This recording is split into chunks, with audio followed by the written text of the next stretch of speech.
Hello my dear teachers, welcome to handbook academy. ఈ క్లాస్లో మనము ప్రీవియస్ ఎగ్జామ్స్లో నుంచి మళ్ళీ నెక్స్ట్ జరగబోయే ఎగ్జామ్స్లోకి రిపీటెడ్గా వచ్చినటువంటి కొన్ని కాన్సెప్ట్ క్వశ్చన్స్లని మనము ఈ క్లాస్లో తెలియచేస్తున్నాము.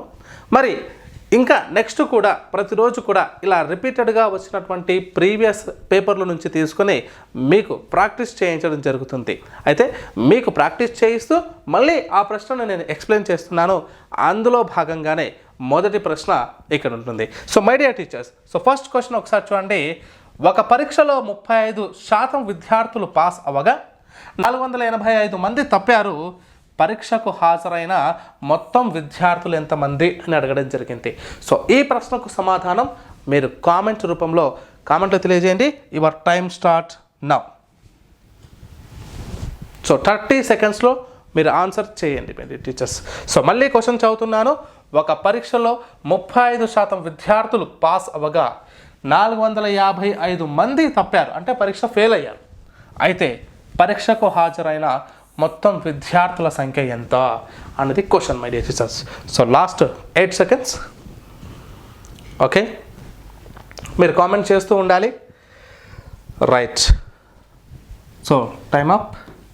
సో మై డియర్ టీచర్స్, మరి దీని ఎక్స్ప్లెనేషన్ చూసుకున్నట్లయితే చూడండి, 35% పాస్ అయ్యారు అండ్ మిగతా వాళ్ళు ఫెయిల్ అయ్యారు. అంటే 100% ఉన్నటువంటి దాంట్లో 35% క్వాలిఫై అయ్యారు. అంటే సో 65% పాస్ అవ్వనట్టే కదండి. సో 65% ఎగ్జామ్ తప్పినట్టు. మరి 65% వాల్యూ దేనికి సమానము? ఈ 455కు సమానము, 455. యూనిటరీ మెథడ్ కాన్సెప్ట్లు చేస్తున్నాం. అయితే మొత్తం విద్యార్థులు అడిగాడు. మొత్తం విద్యార్థులు ఎంతమంది అండి? 100%. కాబట్టి 100% వాల్యూ ఎంత? సో దీన్ని ఆన్సర్ చేస్తే మనకు 100%కి ఎంత అవుతుందని చెప్తాం. మరి ఎక్కువ బై తక్కువ కాన్సెప్ట్ ప్రకారం ఎక్కువ బై తక్కువ ఇంటూ 455. అండ్ ఇక్కడ క్యాన్సిలేషన్ ప్రక్రియ చేస్తే చూడండి, ఇక్కడ 5 13 వస్తుంది. 5 13 5 91. రైట్, ఇక్కడ 13 ఎక్కం 13, ఇక్కడ 13 7. సో 13 7. ఇక్కడ 100 into 7 is equal to 700. That is option 2 is right answer my dear teacher. Okay, so next question చూద్దాం. ఒక దీర్ఘ ఘనము పొడవు, వెడల్పు, ఎత్తులు వరుసగా 6 మీటర్లు, 5 మీటర్లు మరియు 3 మీటర్లు అయినా దాని ప్రక్కతల వైశాల్యం ఎంత? లేటరల్ సర్ఫేస్ ఏరియా ఎంత అంటున్నాడు. So lateral surface area of cuboid అంటున్నాడు. మరి దీనికి సమాధానం కామెంట్ రూపంలో మీరు ఆన్సర్ చేయండి. సో యువర్ టైం స్టార్ట్ అయిందనమాట. సో జాగ్రత్తగా చదవండి. దీర్ఘ ఘనము మనకు ఎల్ ఇచ్చాడు, బి ఇచ్చాడు, హెచ్ ఇచ్చాడు. మరి దాన్ని ఆధారంగా చేసి దాని ప్రక్కతల వైశాల్యానికి సూత్రం ఏ ఆప్షనో మన కామెంట్ రూపంలో తెలియజేయండి. Right, okay, 10 seconds. రైట్ అమ్మా, చాలా ఇంపార్టెంట్. ఇటువంటి బిట్స్ మనకి ఎగ్జామ్లో వస్తుంటాయి. So last 4 3 2 1. So times up. Right అమ్మా. సో మై డియర్ టీచర్స్, ఎక్సర్ చూడండి. మరి ఇక్కడ ఈ బిట్ ఏంటి? ఇక్కడ ఎడ్జిటీకి కానీ స్కూల్ అసిస్టెంట్కి కానీ ఖచ్చితంగా మనకు మెన్సురేషన్లో భాగంగా క్యూబాయిడ్స్ ఉన్నాయి. మరి ఇక్కడ చూసుకున్నట్టయితే దీర్ఘఘనాన్ని మనకు క్యూబాయిడ్ అంటారు ఇంగ్లీష్లో. రైట్, మరి దీని యొక్క ప్రక్కతల వైశాల్యం లేటరల్ సర్ఫేస్ ఏరియాకి ఫార్ములా ఏంటి సార్ అంటే, so area is equal to 2h of L plus B అనేది ఫార్ములా. 2 ఇంటూ ఎత్తు ఆఫ్ పొడవు ప్లస్ వెడల్పు. So 2h of L plus B is the formula. So ఇక్కడ ఇచ్చినటువంటి దాంట్లో 2h అంటే 2 ఇంటూ h ఎంత ఇచ్చాడండి? వరుసగా అన్నాడు. సో పొడవు ఏమో 6, వెడల్పు ఏమో 5, ఎత్తు ఏమో 3. 2 ఇంటూ 3 ఆఫ్ ఎల్ ఎంత అమ్మా మనకు? ఎల్ వచ్చేసి 6 plus 5. So is equal to 2 3 6 అంటే 6 plus 11 is equal to 66 metre square or చదరపు మీటర్లు లేదా స్క్వేర్ మీటర్స్ అంటాం. Square metres or metre square అని చెప్పొచ్చు. Right my dear teacher. So first option is right answer. 66 అనేది ఇవన్నీ కూడా కావు. రైట్, సో నెక్స్ట్ క్వశ్చన్ చూద్దాం. త్రిభుజం ఏబిసిలో DE parallel to the BC, AD x DB x minus 2, AE అనేది ఎక్స్ ప్లస్ 2 మరియు ఈసీ అనేది ఎక్స్ మైనస్ 1 అయినా ఎక్స్ విలువ ఎంత అన్నాడు. చాలా చాలా ఇంపార్టెంట్ మై డియర్ టీచర్. ఓకేనా, ఇది మనకు సిమిలర్ ట్రయాంగిల్స్లో భాగంగా వస్తుంది. ఇక్కడ ఎస్జిటీకైనా స్కూల్ అసిస్టెంట్కైనా ఇంపార్టెంట్ బిట్టే. సో కొంచెం ఎస్జిటీ వల్ల కొంచెం టఫ్గా అనిపించవచ్చు, బట్ చాలా ఇంపార్టెంట్. సో దీనికి సంబంధించి మీ ఆన్సర్ చేయండి. సో కామెంట్ బాక్స్లో తెలియజేయండి. టైం అనేది స్టార్ట్ అయిపోయింది. ఓకే, జాగ్రత్తగా చదవండి. సో నేను కొంచెం హింట్ ఇచ్చే ప్రయత్నం చేస్తాను మీ అందరికీ కూడా. సో ఇది ట్రయాంగిల్ అమ్మా. సో ఈ ట్రయాంగిల్లో ఏం చెప్తున్నాడు అంటే ఇది ఏ, ఇది బి, ఇది సి. ఓకే, ఇది డిఈ అనుకుందాం. సో టైం మీరు ఆన్సర్ చేసేలోపు నేను డ్రాయింగ్ చేసుకున్నాను. Okay, right. So time is over, times of. Right అమ్మా, ఒకసారి చూడండి. సో మై డియర్ టీచర్స్, ఒకసారి జాగ్రత్తగా వినండి. సో ఇక్కడ ఏబిసి అనేటటువంటి ట్రయాంగిల్లో డిఈ అనేది బీసీకి ప్యారలర్ అవుతుంది, అంటే సమాంతరం అవుతుంది. డ్రాయింగ్ చేసుకున్నాను. అయితే ఇందులో ఏమంటున్నాడు, ఏడి ఈజ్ ఈక్వల్ టు, ఏ నుంచి డి ఈజ్ ఈక్వల్ టు ఇది ఎక్స్ అంట. ఆ తర్వాత డిబి అంటున్నాడు, డిబి ఏమో ఎక్స్ మైనస్ 2 అంట. ఆ తర్వాత ఏఈ వచ్చేసి ఎక్స్ ప్లస్ 2 అండి. అండ్ ఈసీ వచ్చేసి ఎక్స్ మైనస్ 1 అంట, X minus 1. So my dear teacher, ఈ కాన్సెప్ట్ క్వశ్చన్స్ని బాగా అర్థం చేసుకుంటే, ఓకేనా, ఇక్కడ థేల్స్ థీరం ఆధారంగా ఏం చెప్తుంది సార్ అంటే AD by dB is equal to AE by EC అనే కాన్సెప్ట్ మాట్లాడుకుంటాం.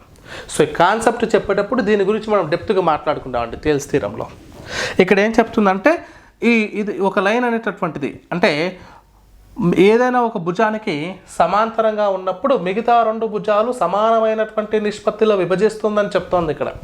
అప్పుడు AB by DB is equal to AE by EC కాబట్టి AD is equal to x అండి by DB is equal to x minus 2 is equal to, అప్పుడు AE is equal to ఎంత అండి, x plus 2 by EC is equal to x minus 1. ఇది ఒక concept, theory ప్రకారంగా చెప్తున్నా. ఇప్పుడు క్రాస్ మల్టిప్లికేషన్ చేస్తుంటే ఇదైతే ఎక్స్ స్క్వేర్ మైనస్ ఎక్స్ అవుతుంది, ఎక్స్ స్క్వేర్ మైనస్ ఎక్స్ అవుతుంది is equal to X plus 2 into X minus 1, X minus 2 into చేసుకున్నట్లయితే మనకు ఎక్స్ స్క్వేర్ మైనస్ 2 స్క్వేర్ అంటే 4 వస్తుంది. ఎందుకు చెప్తున్నానంటే A plus B into A minus B అంటే A square minus B square కాబట్టి x అంటే ఎక్స్ స్క్వేర్, 2కి 2 స్క్వేర్ అంటే 4. ఇక్కడ x square minus 2, x square minus 4 ఒకసారి ఇక్కడ పంపించుకుంటే ఎక్స్ స్క్వేర్ అంటే డైరెక్ట్గా ఇక్కడ క్యాన్సిల్ చేయొచ్చులేండి. ఎక్స్ స్క్వేర్ క్యాన్సిల్, ఇక్కడ మైనస్కి minus cancel, then x is equal to 4 వస్తుంది ఆన్సరు. ఆప్షన్ 3 ఇస్ రైట్ అని చెప్పొచ్చు. ఇంకొక మోడల్ కూడా ఉంది. ఈ కాన్సెప్ట్ తెలిస్తే ఇక్కడ ఆప్షన్లో ఇచ్చినటువంటి విలువల్ని సబ్స్టిట్యూట్ చేసుకుంటూ వస్తే చాలు, సేమ్ రేషియో కనుక వస్తే దట్ ఈజ్ యువర్ ఆన్సర్ అవుతుంది. ఓకే, సో ఈ విధంగా కూడా చేయొచ్చు. సో ఇది కాన్సెప్ట్ అయిపోయింది. సో నెక్స్ట్ క్వశ్చన్ ఒకసారి చూద్దాం. మై డియర్ టీచర్స్, ఈ క్వశ్చన్కి ఒకసారి జాగ్రత్తగా చదవండి. ఒక దత్తాంశంలోని 9 రాశుల సగటు 45 అని లెక్కించబడినది. అట్లు చేయుటలో ఒక రాశి 24ను 42గా పొరపాటుగా లెక్కించినచో ఆ 9 రాశుల అసలు సగటు ఎంత అని అడిగాడు సార్. సో ఒకసారి టైం స్టార్ట్ చేస్తున్నాను. మీ ఆన్సర్ని కామెంట్ బాక్స్లో తెలియజేయండి మై డియర్ టీచర్స్. సో ఇంకో విషయం ఏంటంటే మనం తెలంగాణ మరియు ఆంధ్రప్రదేశ్కి సంబంధించి తెలుగు అకాడమీ పుస్తకాలను లైన్ టు లైన్ చదువుతూ మన యాప్లో క్లాసెస్ పెట్టాము. దానికి సంబంధించి మన యాప్ డిస్క్రిప్షన్లో ఇస్తాను యాప్ లింక్ని, అదేవిధంగా టెలిగ్రామ్ లింక్ ఇస్తాను. ప్రతిరోజు కూడా టెలిగ్రామ్లో కొన్ని ప్రశ్నలు ఇస్తున్నాను, వాటిని కూడా మీరు ఫాలో అవ్వండి. ఓకేనా, రైట్ అమ్మా. ఒకసారి టైం చెప్పనమాట, టైం అయిపోతుంది. రైట్, చూడండి మిత్రులారా, ఒకసారి చూద్దాం. ఇక్కడ చాలా వరకు ఏం చేస్తామంటే 9 రాశుల సగటు అంటే 9 × 45 అని రాసుకొని ఆ వచ్చిన రిజల్ట్కి 42కు బదులు 24కు బదులుగా 42గా పొరపాటుగా తీసుకున్నారు. 24కు బదులుగా 42 తీసుకున్నారు. అయితే ఇక్కడ ఏం చేస్తున్నాం అంటే 24ను 42గా తీసుకున్నారు కాబట్టి 42ని సబ్ట్రాక్షన్ చేసి 24ని కలుపుతారు. వచ్చిన రిజల్ట్ మొత్తంలో నుంచి మళ్ళీ బై 9 చేస్తే ఆన్సర్ వస్తుంది. ఓకే, ఇదంతా కూడా అవసరం లేదు. మనం ఏం చేస్తున్నాం సార్ అంటే ఒకటే కాన్సెప్ట్ ఏంటంటే 24కు బదులుగా 42 కలిపినరు. అంటే కలపాల్సింది 24, కలిపింది 42. అంటే తక్కువ కలపాల్సింది ఎక్కువ కలిపారు, తక్కువ కలపాల్సింది ఎక్కువ కలిపారు. అంటే ఇక్కడ ఉన్నటువంటి సగటులో నుంచి సగటు తగ్గుతుంది. అన్నీ కూడా తక్కువ ఆప్షన్సే ఉన్నాయి. మనం పొరపాటున ఏదో ఒకటి తీసుకుందాం అని కూడా లేదు. రైట్ అమ్మా. సో తక్కువ ఉంది కాబట్టి ఇప్పుడు నేనేం చేస్తున్నాను సార్ అంటే 42లో నుంచి 24ని మనం సబ్ట్రాక్షన్ చేస్తే మనకు 18 వస్తుంది సార్. ఓకేనా? సో 18 వస్తుంది. ఆ 18 9 భాగాలు చేస్తే 2 వస్తుంది. ఆ 2ని అసలు సగటులో నుంచి సబ్ట్రాక్షన్ చేయండి చాలు. సో 43 వస్తుంది. So this is our original average. 43 మీ సమాధానం. 45గా లెక్కించబడింది. దేని ప్రకారంగా? 42ని పొరపాటుగా తీసుకున్నది. ఎక్కువ తీసుకున్నారు. ఎంత ఎక్కువ తీసుకున్నారు? 18 ఎక్కువ తీసుకున్నారు. బై 9 చేయండి. 9 భాగాలు కాబట్టి అందరికీ సమానంగా పంచండి. 2 వస్తుంది. ఆ 2ని దీనిలో నుంచి తీసేయండి, మనకి ఆన్సర్ వచ్చేస్తుంది 43. So okay. So next question my dear teachers, ఒకసారి ఈ ప్రశ్న చూడండి. ఏమంటున్నాడు? ఏ మరియు బీలు కలిసి ఒక పనిని 12 రోజులలో పూర్తి చేస్తారు. అయితే ఏ ఒక్కడే ఆ పనిని 20 రోజులలో పూర్తి చేయదేసినా బి ఒక్కడే ఆ పనిని ఎన్ని రోజుల్లో చేస్తాడు? కాలం పని పైన ఖచ్చితంగా ఒక బిట్ వస్తుంది my dear teacher. So me time start చేశాను. మీ యొక్క ఆన్సర్ని కామెంట్ బాక్స్లో తెలియజేయండి. Okay, right. మళ్ళీ చెప్తున్నాము, 2 రాష్ట్రాలకు సంబంధించి మన క్లాసులు అనేవి తెలంగాణ క్లాసులు కానీ ఆంధ్రప్రదేశ్ క్లాసులు కానీ అకాడమిక్ బుక్ వైజ్గా అప్లోడ్ చేస్తున్నాము. సార్ ఇప్పుడు కొన్ని క్లాసెస్ ఉన్నాయి అంటే అవి నేర్చుకునే లోపు మిగతా క్లాసెస్ అన్నీ కూడా మీకు అప్లోడ్ అవుతాయి. ఎటువంటి టెన్షన్ అవసరం లేదన్నమాట. Okay, right. So last 5 seconds, 4 and 3 2 1. So times up అండి. రైట్ మై డియర్ టీచర్స్, ఒకసారి చూద్దాం. రైట్, చూడండి. ఏ కామా బీలు ఇద్దరు కలిసి అంటున్నాడు. ఇద్దరు కలిసి ఒకరు పనిని 12 రోజులలో చేస్తారంట. 12 daysలో కంప్లీట్ చేస్తారు. ఓకే, మరి అదే పనిని ఏ ఒక్కడే 20 daysలో పూర్తి చేస్తాడంట. 20 daysలో. అయితే బి ఒక్కడే ఆ పనిని ఎన్ని రోజుల్లో చేస్తాడు? ఇది ప్రశ్న, ఇది question. So my dear teacher, నేనన్నా చాలాసార్లు చెప్పాను మీకు ఈ కాన్సెప్ట్. దాని యొక్క ఎల్సిఎం ఫైండ్ అవుట్ చేయండి. 12 20ల ఎల్సిఎం వచ్చేసి 60 అండి. 60 is your LCM. 60 is your LCM. 60 వస్తుంది. రైట్. మరి 60 అనేది మనకు ఎల్సిఎం వచ్చింది కదమ్మా. రైట్, 60 అనేది మీకు ఎల్సిఎం 60. ఇప్పుడు ఏం చేసుకుంటాం మనం ఈ కాన్సెప్ట్ ప్రశ్నను? 60 పుస్తకాలు అనుకుంటాం. ఇవి డేస్ కదా. రైట్, ఇవి డేస్. 60 పుస్తకాలను 12 రోజులలో ఏ మరియు బీలు ఇద్దరు కలిసి చదువుతారు.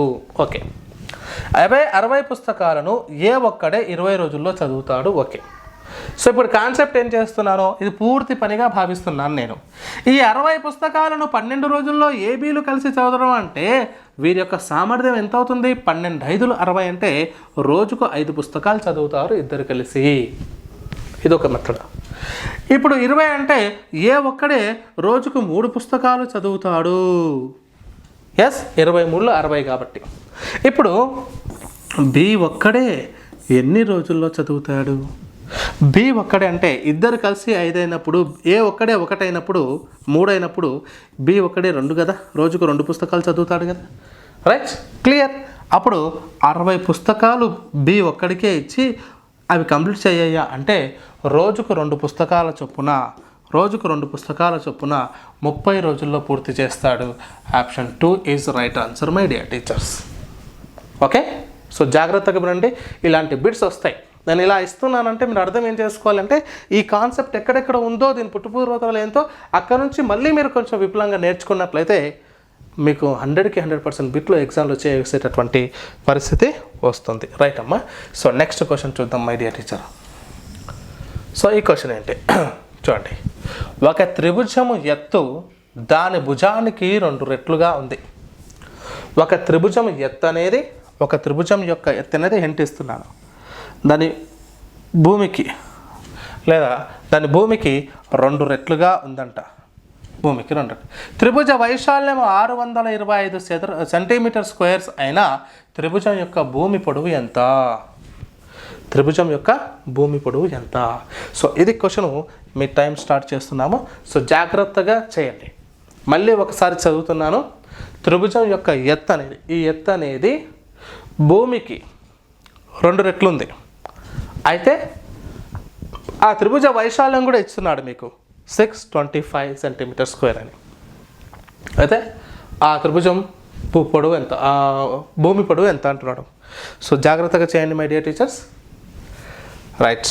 సో టైం దగ్గర పడింది. Okay right, your time stop. So my dear teachers ఒకసారి చూద్దాం ఏమంటున్నాడు సార్ అంటే, ఇదిగో త్రిభుజం ఇచ్చాడు. ఓకే, ఈ లంబకోణ త్రిభుజం తీసుకున్నాను. సో ఎత్తుగా ఇలాగ 90 డిగ్రీస్ ఫామ్ అవుతుంది కాబట్టి, సో ఇది 2x, ఇదేమో x. భూమి x అయితే ఎత్తు రెట్టింపు కాబట్టి 2x అవుతుంది. ఎస్ 2 రెట్లు, సారీ రెట్టింపు 2 రెట్లు అన్నాడు, రెట్టింపు కాదు 2 రెట్లు కాబట్టి 2x అవుతుంది. అప్పుడు 1/2 ఇంటూ BH అనేటటువంటిదే త్రిభుజ వైశాల్యానికి సూత్రం. సో కాబట్టి 1/2 ఇంటూ B అంటే ఎంత అండి? B అంటే బేస్ x, h అనేది 2x ఈజ్ ఈక్వల్ టు 625. 625 చూడండి, 2కి 2 క్యాన్సిల్ అవుతుంది. x into x square is equal to 625 అంటే x ఈజ్ ఈక్వల్ టు ఎంత అండి? 25. Option 1 25 centimetres. ఎస్, ఎందుకంటే భూమి ఎక్సే కదా. 625 యొక్క వర్గమూలం 25 కదా. స్పీడ్ క్యాలిక్యులేషన్ చేయాలి my dear teachers. So next question చూద్దాం. So very very important. దీనికి ఐ థింక్ మనకు 30 సెకండ్స్ కూడా అవసరం లేదు. 30 సెకండ్స్ అవసరం లేదు, 20 సెకండ్స్ చాలు. ఒకసారి క్వశ్చన్ చూడండి. మొదటి 99 సహజ సంఖ్యల యొక్క సగటు ఎంత? మీ టైం స్టార్ట్. మొదటి 99 సహజ సంఖ్యల సగటు ఎంత అని అంటున్నాడు. సో వెరీ ఈజీ, చూసి చెప్పొచ్చు, అయినా 20 సెకండ్స్ తీసుకోండి. ఓకే, మొదటి 99 సహజ సంఖ్యల సగటు. సో వెరీ వెరీ ఈజీ, చూసి చెప్పొచ్చు answer. Okay, time is up. So times up. Your answer is 50. Your answer is 50. ఎలా సార్? మీకు ఒకసారి నేను ఇలా గుర్తు చేస్తానండి. మొదటి 99 సహజ అన్నాడు కాబట్టి 1 నుంచి 99 వరకు వస్తుంది. అయితే ఇప్పుడు చూడండి మై డియర్ టీచర్, ఇక్కడ 1 2 3 4 99 వరకు అంటే మనం 1 + 2 + 3 ఇలా చేసుకుంటూ పోతే 99 వరకు ప్లస్ చేసి బై 99 చేయాలి. ఇది ప్రొసీజర్. కానీ ఇవన్నీ చేయకుండా మనం షార్ట్కట్ చెప్పాము. First number plus last number by 2, మొదటి నెంబరు 1, లాస్ట్ నెంబరు 99 బై 2. ఎప్పుడైతే ఇచ్చినటువంటి సంఖ్యలు వరుస క్రమంలో ఉన్నాయో, ఎప్పుడైతే ఇచ్చినటువంటి సంఖ్యలు అర్థమెటిక్ ప్రోగ్రెషన్ని ఫాలో అవుతున్నాయో అప్పుడు మనం ఈ కాన్సెప్ట్ మాట్లాడుకుంటాం. సో 1 + 99/2 అంటే 100/2 is equal to 50. That is option 1. The 50 is right answer my dear teachers. Have you understood clearly? So next question అమ్మా, ఒక్కసారి రిపీట్ చూడండి. సో ఇది మనకు చూద్దాం, కొంచెం ఎక్కువ ఇద్దాం. సో 30 సెకండ్స్ ఇస్తున్నాను. క్వశ్చన్ ఒకసారి చదివి కొంచెం టైం ఆగుతాను. చూడండి అమ్మా, 2 సంఖ్యల యొక్క కాసాగు గాసాకా మధ్య భేదము 133. అయితే కాసాగు గాసాకాకి 20 రెట్లు మరియు వానిలో ఒక సంఖ్య 35 అయిన రెండవ సంఖ్య ఇది. ఇది 2022 తెలంగాణ టెట్లో వచ్చినటువంటి ప్రశ్న. మరి దీనికి సమాధానం ఎలా చేస్తాం అనేది ఒకసారి టైం స్టార్ట్ చేస్తున్నాను. మీరు ఆన్సర్ కామెంట్ చేయండి. రైట్ అమ్మా, టైం స్టార్ట్ అయింది. ఓకే, చూద్దాం. సో ఈ మోడల్ అనేది యాక్చువల్గా అకాడమీ టెక్స్ట్ బుక్స్లో లేవు.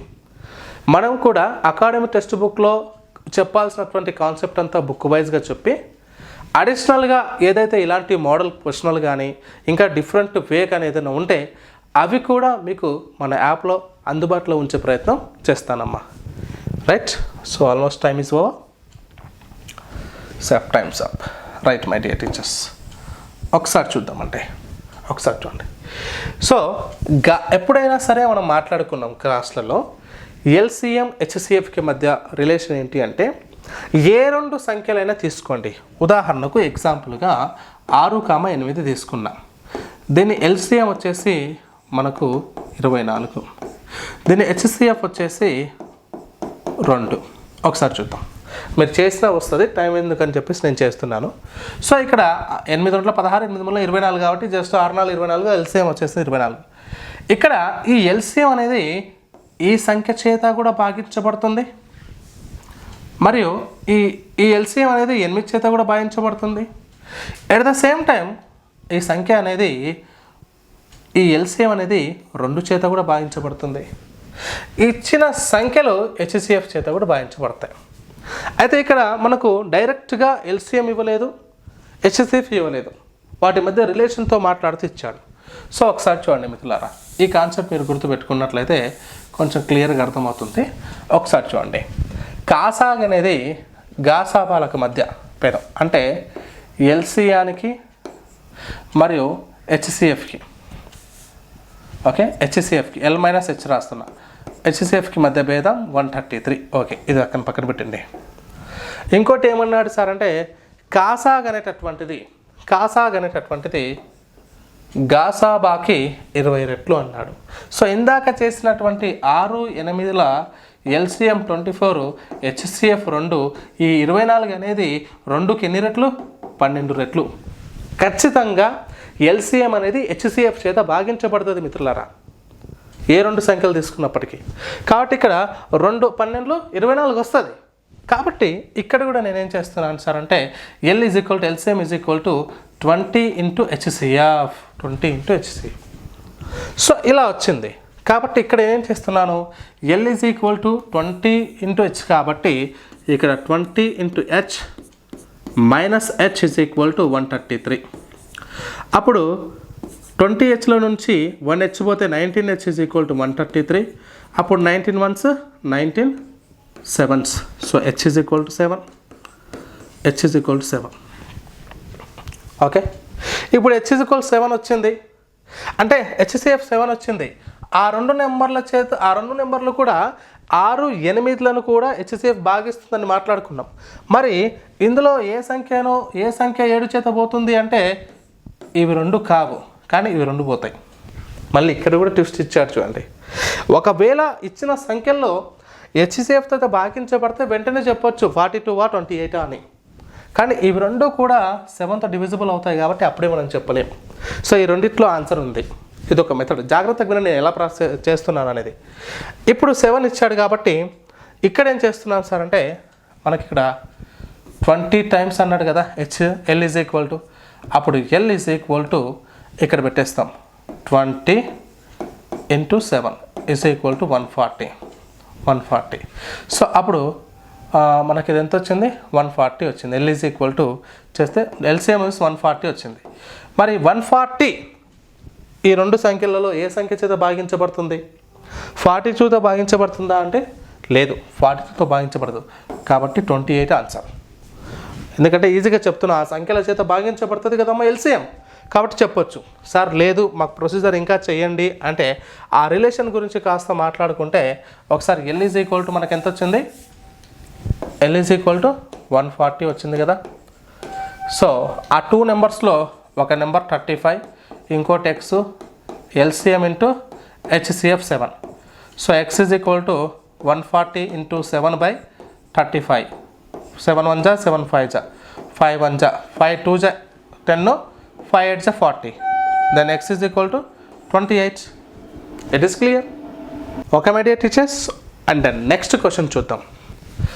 So x² minus 3x + 1 x does not equal to 0 అయినా x + 1/x విలువ ఎంత? ఇది TSDSC 2017 SGT పేపర్లో వచ్చినటువంటి ప్రశ్న. సో ఈ క్వశ్చన్కి ఆన్సర్ చేయండి, యువర్ టైం స్టార్ట్ అన్నమాట. సో ఇచ్చినటువంటి ఆప్షన్స్ ద్వారా వెళ్ళొచ్చు, చాలా క్లియర్గా ఉంటుంది. ఆప్షన్స్ ద్వారా వెళ్ళండి, చాలా సులభం. కొన్ని ప్రశ్నలకు డైరెక్ట్ అంటే వెనక్కి నుంచి ఇండైరెక్ట్గా రావడం అనేది చాలా ఈజీ ప్రాసెస్. సో ఒకసారి ట్రై చేయండి. ఓకే. రైట్.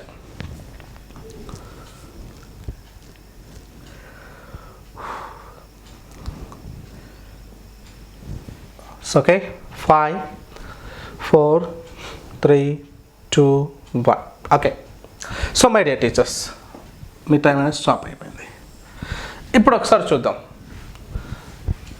ఇక్కడ దీన్ని ఒకసారి ఆలోచిస్తే, సరే క్వాడ్రాటిక్ ఈక్వేషన్ ప్రకారం ఇంటూ చేస్తే 1 రావాలి, కలిపితే మనకు 3 రావాలి, అవన్నీ వద్దు, చాలా ప్రొసీజర్ కాబట్టి. సో దీని ఆన్సర్ ఇక్కడలో ఒకటి ఉంది. ఓకే, సో కొంచెం ఆలోచిస్తే మధ్యలో 3 ఉంది కాబట్టి ఈ రెండిట్లోనే ఆప్షన్స్ ఉండే అవకాశం ఉంది. ఒకటి గమనిస్తూ, ఎందుకంటే అక్కడ ఇలా ఇంటూ చేస్తే వస్తుంది చూడండి, X plus 1/x is equal to X plus 1/x is equal to, నేను ఒకసారి 2 తీసుకుని ప్రయత్నం చేస్తా, 2 తీసుకుంటా. అప్పుడు ఏమవుతుంది సార్ అంటే, ఇది ఎల్సిఎం ఎక్స్ అయ్యి ఇక్కడ 1 ఉంటుంది కాబట్టి 1x x x into X X square plus 1 is equal to 2. అప్పుడు X square plus 1 is equal to X అక్కడ పంపితే 2x అవుతుంది. రైట్ అమ్మా? అప్పుడు చూడండి, ఎక్స్ స్క్వేర్ ఇది ఇక్కడ పంపించుకుంటాము, -2x ప్లస్ 1 అవుతుంది. అంటే ఈ ఈక్వేషన్ వచ్చింది, కానీ అక్కడ అది లేదు. సో ఒకసారి చూడండి, ఎందుకు 2 పెట్టి చూపించానంటే మీకు అర్థం కావాలని.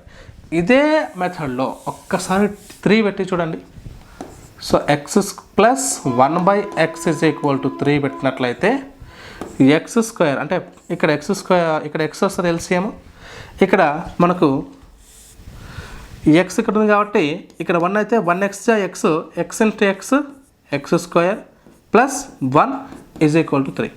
ఇక్కడ చూడండి, ఎక్స్ స్క్వేర్ ప్లస్ 1 ఇది 3తో ఇంటూ చేస్తే ఏమవుతుందమ్మా, ఈజ్ ఈక్వల్ టు 3x అవుతుంది. 3xని ఇక్కడ పంపించండి, ఎక్స్ స్క్వేర్ -3x ప్లస్ 1. ఇక్కడ ఉన్నటువంటి ఈక్వేషన్ వచ్చిందా లేదా? ఎస్. కాబట్టి ఆప్షన్ 3, అది answer 3 is right answer my dear teachers. My dear teachers, last question ఒకసారి చూస్తే, ఒక్కొక్క గదిలో 21 చొప్పున కొన్ని ధాన్యపు బస్తాలు కలవు. ఆ బస్తాలను ఒక్కొక్క గదిలో 16 లేక 20 బస్తాలు ఉండేటట్టు చేయగా ప్రతిసారి 4 బస్తాలు మిగిలిపోతున్నాయి. అయితే మొత్తం బస్తాల సంఖ్య ఎంత అంటున్నాడు. సో మీ టైం స్టార్ట్ అయింది. అసలు లెక్క కూడా చేయాల్సిన అవసరం లేదు, చూసి ఆన్సర్ చేయొచ్చు. ఒకసారి మీరు జాగ్రత్తగా ఆన్సర్ చేసే ప్రయత్నం చేయండి. సో చివరి ప్రశ్న కాబట్టి మళ్ళీ ఒకసారి మిమ్మల్ని రిమైండ్ చేస్తున్నాను. మన యాప్లో అన్ని క్లాసులు తెలంగాణ మరియు ఆంధ్రప్రదేశ్కి సంబంధించి టెక్స్ట్ బుక్ వైజ్గా క్లాసెస్ అప్లోడ్ చేస్తున్నాము. అట్ ద సేమ్ టైం మన క్లాసెస్ కనుక నచ్చితే ఒకసారి లైక్ చేయండి. మన యాప్ యొక్క లింక్ని, టెలిగ్రామ్ యొక్క లింక్ని డిస్క్రిప్షన్లో ఇస్తాను. అక్కడ నుంచి మీరు యాప్లో డౌన్లోడ్ చేసుకోవచ్చు. అట్ ద సేమ్ టైం టెలిగ్రామ్లో జాయిన్ కావచ్చు అప్డేట్స్ కోసం. So okay my dear teachers, టైమర్తో పని అయిపోయింది. సో నెక్స్ట్ చూద్దాం. సో ఒక్కొక్క గదిలో 21 చొప్పున కొన్ని ధాన్య బస్తాలు ఉన్నాయి. సో 21 చొప్పున కొన్ని గదుల్లో ధాన్య బస్తాలు ఉన్నాయి. అయితే మొత్తం ఎన్ని ఉన్నాయి అంటున్నాడంటే 21 చొప్పున ఉన్నాయి. అవి 2 రూమ్లు కావచ్చు, 3 రూమ్లు కావచ్చు, 4 రూమ్లలో కావచ్చు, 5 రూమ్లలో కావచ్చు. అయితే ఇచ్చిన వాటిలో ఏది 21 చేత క్యాన్సిల్ అవుతుందో అదే ఆన్సర్. గుడ్డిగా చెప్పాలంటే ఒక ఆప్షన్. సో ఇదొక్కటే డివిజిబుల్ అవుతుంది. 84 is your answer. Okay method. లేదు సార్ మాకు ఇంకా కొంచెం క్లారిటీ కావాలనుకుంటే, సో ఏం లేదమ్మా చూడండి, 4 బస్తాలు మిగిలిపోతున్నాయి కాబట్టి 4 మైనస్ చేయండి. ప్రతి దాంట్లో నుంచి 4 మైనస్ చేయండి, చేస్తే 76. 4 మైనస్ చేయండి 80. 4 మైనస్ చేయండి 72. ఇంకేమంటున్నాడు, 16 లేక 20 బస్తాలు ఉండేటట్టు. 16 లేక 20 బస్తాలు ఉండేటట్టు అంటే దీని ఎల్సిఎం ఎంత? What is the LCM of 16 and 20? That is 80 sir, that is 80. So ఇక్కడ ఉంది 80. This is your answer. ఎందుకంటే 4 బస్తాలు మిగులుతాయి కాబట్టి 4 తీసేస్తే రిమైనింగ్ దాంట్లో ఆన్సర్. అది ఆన్సర్ టీచర్. ఓకేనా? So clear. So this is concept. అంటే ఒకవేళ మీరు ఎల్సిఎం ఫైండ్ అవుట్ చేసినా కూడా 80 వస్తుంది, తర్వాత మిగులుతాయి. ఒకవేళ 16 చొప్పున మీరు పెట్టుకుంటూ పోతే 5 గదులలో పెడతారు, 4 బస్తాలు మిగులుతాయి. ఓకే, 20 చొప్పున పెట్టుకుంటూ పోతే 4 గదుల్లో పెడతారు, మళ్ళీ 4 బస్తాలు మిగిలిపోతాయి. ఓకేనా మై డియర్ సిస్టర్? ఇది కాన్సెప్ట్. నా క్లాస్, నా ఎక్స్ప్లెనేషన్ క్లారిటీగా మీకు నచ్చితే లైక్ చేస్తూ మన వీడియోని మీ ఫ్రెండ్స్ అందరికీ కూడా షేర్ చేయండి. Thank you for watching. And ఇంకా ఇప్పటి వరకు సబ్స్క్రైబ్ చేసుకొని అభ్యర్థులు ఎవరైనా ఉంటే సబ్స్క్రైబ్ చేసుకోండి. ప్రతిరోజు కూడా మీతో నేను ఇలాంటి ప్రశ్నలు ప్రాక్టీస్ చేస్తూ ముందుకు సాగుతాం. Thank you for watching. Have a nice day.